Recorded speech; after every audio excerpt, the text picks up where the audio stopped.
Hello buddy, Insane Frame here and welcome to our final video in our challenge series for 2021. It's quite surreal, we come to the end of the year and going into 2022, what better way than to do a Fallout challenge run. In our last one, we did Can You Beat Fallout 4 as a sole survivor, where we'd use equipment from the trailers and we ended up picking leather armor and a hunting rifle, which was certainly challenging. In this challenge, however, we're going to go a different yet fun route. So today we asked the question, can you beat Fallout 4 using a revolutionary sword? The revolutionary sword is a pretty decent weapon and is definitely not a bad weapon by any stretch. However, there isn't too many mods for it. It is going to be a challenge to find one, and also, Merry Christmas everyone, and I hope you are having a good festive season. Anyway, with all that out the way, let's head over to the rules. We may only use the revolutionary sword in combat.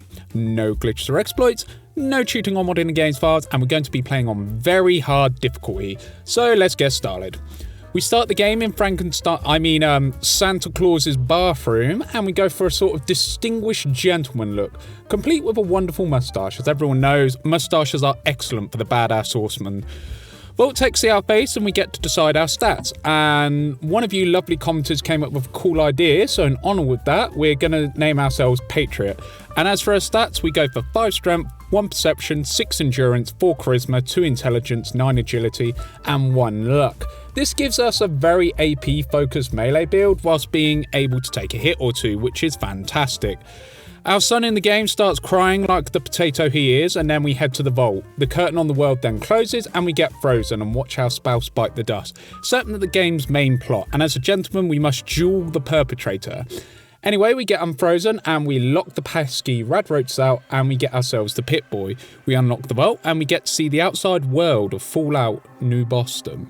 We make sure to grab the Grown-Out comic in our former house, so our melee attacks do an extra 5% critical damage. We then get our special book and go for endurance, raising it to 7, which allows us to get the adamantium skeleton perk later.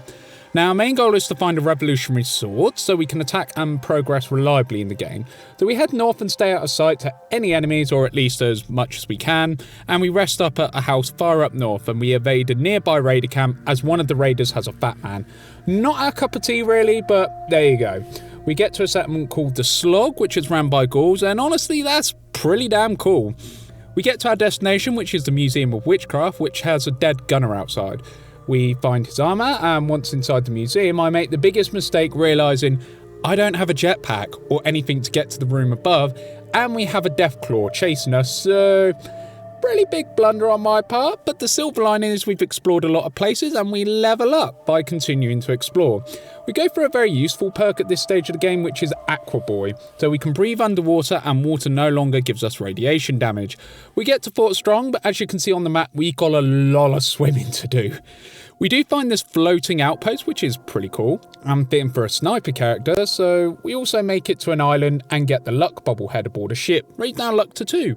Lovely. We keep swimming and make it to shore and find the location that we're looking for. We distract the wild animals and double back going through a tunnel, losing them.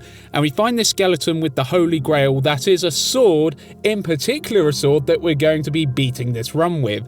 So we loot it and now we have the revolutionary sword and we can get started on the run properly.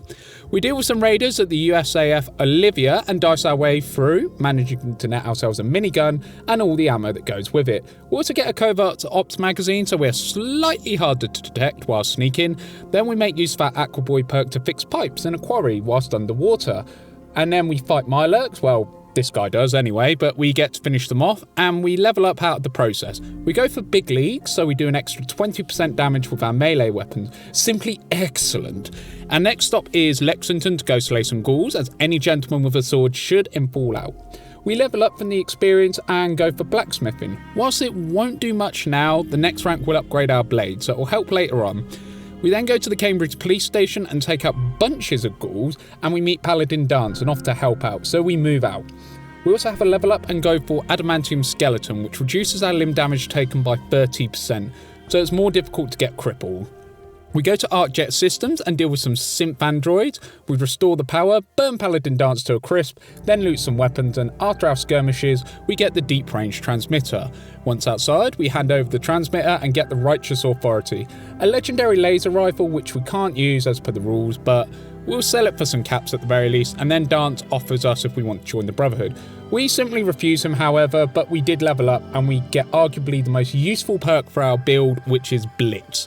What Blitz does is, in VATS, we can significantly increase our chance of targeting people, which is absolutely fantastic. Anyway, we get to Bunker Hill and we go for the Destroyer's Arm Piece, which reduces damage by 15% while blocking or sprinting, and to be quite frank, we'll just take what we can get. With our equipment and perks, we set off to the Triggerman hideout to get Nick Valentine. We also level up and get Big Leagues rank 2, so melee weapons do an additional 40% extra damage against our targets. And we now have a chance to disarm our opponents too. Speaking of which, we just cut Dino down, Kill Bill style, and Nick Valentine says we need to escape, then we can talk. On our way out, we pick up a magazine, improving our action points by 5. It's definitely worth it, and we're getting it for nothing, so why not? When we meet Skinny Malone, we brutally put Darla down and disarm Skinny Malone. Then we put him in the afterlife with Darla, so yeah. Nick gets out and sees the sky and invites us to his office. We level up and take a very powerful perk, which is Lone Wanderer, which decreases all damage done to us by 15% and increases our carrying capacity by 50. The only downside is you're not allowed a companion, which doesn't apply to us because we're running solo, like the gentlemen we are. Once at Diamond City, the gate is already open and we sneak on in behind Nick, avoiding the mayor giving Piper a telling off. We go see Ellie and Nick. I can't actually take our character seriously whilst he's wearing a cowboy hat, but still, Kellogg Cornflakes comes up in our conversation, so we go to his house, try the lock, we can't get in, and we go to the mayor's secretary. We bribe her to get the key, and we also find a switch under his desk, which reveals a secret room. Nick plays his ultimate trap card, and Dogmeat comes by. Unfortunately, the fluffy doggo is too precious, so we head to Fort Hagen ourselves. Find some droids, but these are not the droids we are looking for, and to be honest, they're simply too strong, so we need to think of something to be able to take them on. Since we have Aquaboy, we travel to Jamaica Plains, and thanks to Exploration XP, we level up. But this time we simply go for +1 luck, not the most exciting level up, but it'll help us out. We get to the top of the church and see ghouls roaming aplenty, like the Walking Dead, but we kill a few ghouls using sneak attack and ambushing them, and then we make our way to the main building and manage to sneak attack a legendary ghoul and take him out along with his buddy. But as for the dangerous one, we double back on ourselves and loot some combat armor, but we see him coming up the stairs and we do the classic move of getting the heck out by legging it. We equip the armour and look extremely charming, as should any gentleman who is a decent swordsman. And whilst we're at it, we might as well get the railroad over and done with. So we go to the Old North Church, head over onto the basement and input the code Railroad.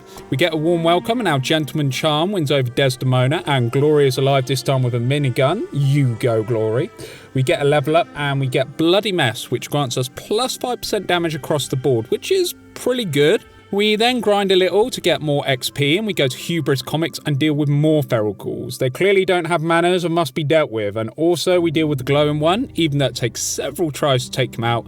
But we make our way to Fort Hagen again, and the simps do a lot of damage, but with our blitz and our sneak attacks, we manage to muddle our way through, despite the challenges along the way. We also unlock the armory and loot it for everything it's worth, including a fat man. Nice. We get another issue of Covert Ops, so now we're even more difficult to spot while sneaking, which is always good. Also, a level up gets thrown our way and we go for Ninja, so our sneak attacks deal 4 times the normal damage, which is amazing. Our new perk sees one of Kellogg Cornflake simps instantly destroyed, and the second one is permanently scrapped. And hilariously enough, this fight is really easy as we manage to disarm Kellogg Cornflakes, which is great. Okay, I'm sorry, I won't do that joke again. Anyway, we access the terminal and our potato son has been taken by the Institute. We then get the Brotherhood to still show up, as they always do in their most spiffing and extraordinary airship. We get back to Nick and Piper in Nick's office. He suggests going to the memory den, but before we do that, we actually do Piper's interview because it gives experience, so why not? And we are a gentleman after all.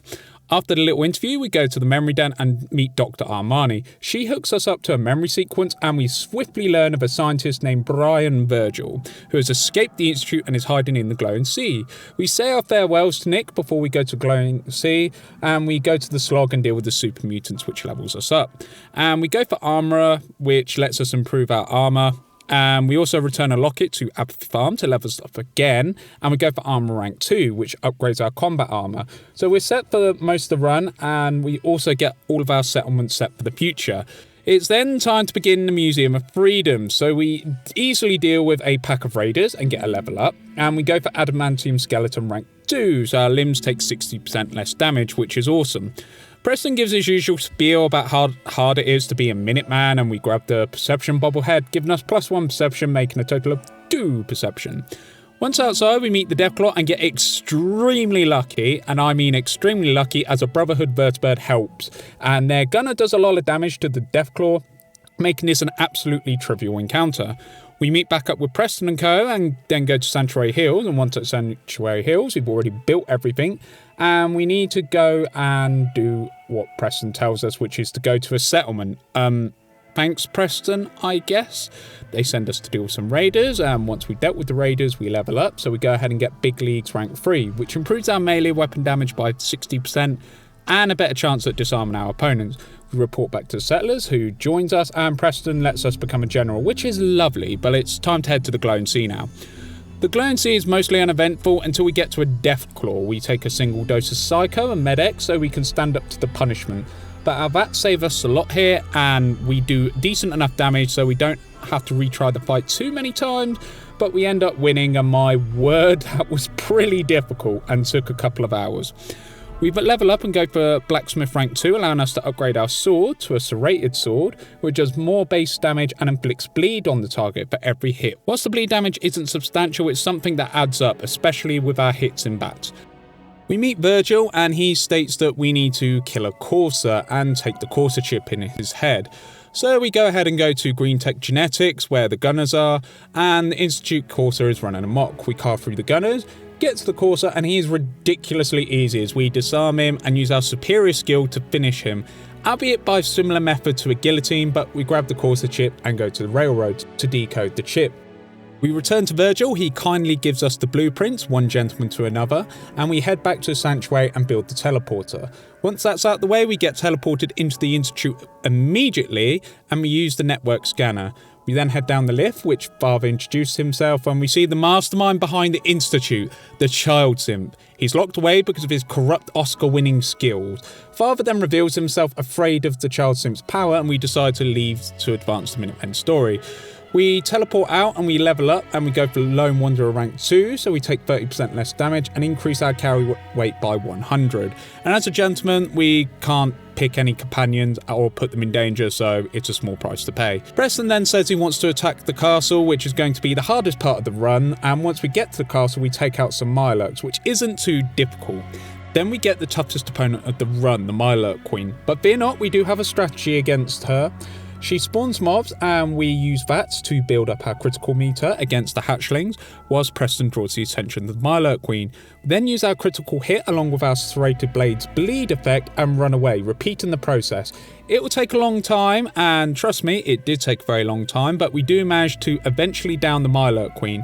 We have 75 Mirelurk meat, which I think that gives an idea of how long it took, but we do gain a level up and we go for Bloody Mess rank 2, which ups our damage by 10% with all damage types. We get the radio at the castle up and running, which is excellent, and we grind a little bit to get another level up on mobs. We then get ourselves the Boston Library and get the Intelligence Bobblehead, and then we use our perk point from our level up to get Gun Nut rank 1, so we can build heavy machine gun turrets. Once the castle is up and running, we speak to Ronnie Shaw, and we find out you can get into a brawl with her, and just for laughs, we'll give a free pass here as we whoop her ass and then talk to her about the old armory. We go to the basement and Sarge is waiting, and we run around a pillar, swiping at him and chipping away at his health piece by piece. But Ronnie helps out hugely here, as she has a laser musket and damages Sarge quite significantly. But once this is done, we find the 4 Minutemen General and don his outfit in honour of being the best gentleman of Boston. We look amazing.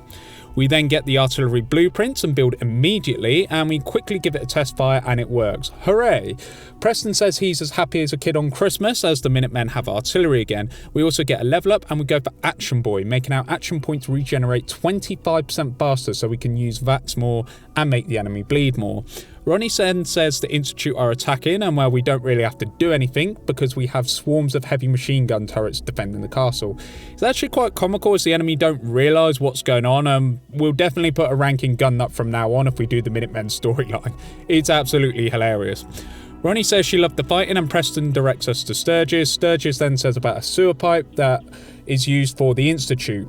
We then go down the pipe and we emerge and take out some Institute forces, go through that maintenance pipe to pop up at the entrance to the Institute. We use the network scanner and teleport everybody in, and Preston gives us a pulse charge. We go ahead and invade the Institute maintenance area. It's not too bad, and we even troll our opponents by activating a sentry bot to deal with the forces. We keep going and we get to bioscience, where the gorillas actually do give us some trouble, but our VATS just simply destroys them and we push through. The Plaza, on the other hand, is an absolute nightmare, so Corsa uses a stealth boy and is making short work of the Minutemen. However, we pretty much single-handedly deal with the personnel in the area and use a lot of healing items to survive through the punishment. We then get to see our potato son Sean, who's dying, but we talk to him and he's fully corrupt now, and he makes us do what no parent should do because he's forgotten his manners and despises Yorkshire tea. So we do the right thing. We issue the evacuation order and make our way to advanced systems, and we get to the reactor and plant the charge and immediately get teleported out. And the most dangerous being in the Fallout 4 universe is here. The child synth has somehow escaped and is trying to fool everyone. We tell him the reality of the situation and realises he's finally powerless. We get teleported out and push the detonator, ending the run, answering the question, can you beat Fallout 4 with Revolutionary Sword? And yes you can. Okay, that was a decent run. I really loved it. It was nice to have a sort of gentleman theme to go by and go in as a general in honour of one of you wonderful commenters. So thank you for the idea. It was pretty cool, and honestly, it was just an amazing experience. And yeah, it was really nice. Unfortunately, I hate to say it, but there'll be no video next week as I'm taking some time off to be with the family. So it'll be the last video of the year from the challenge series. But our next video will be the 5k special, which will be a Pokemon challenge. So stay tuned for that. But all said and done, Merry Christmas and Happy New Year, everybody. I hope the festive season is treating you well. And finally, like the video if you like the video, comment down below. It's always amazing chilling and talking to you guys. It's absolutely wonderful hearing from you. And subscribe if you're new. Have a wonderful day, you beautiful people. You all make this channel so wholesome and brilliant, and you just make this job an absolute pleasure to do. So thank you from the very bottom of my heart. You are all absolutely fantastic and just simply amazing. So this is Insane Frame signing out. I'll see you in the next one. Toodles, everyone.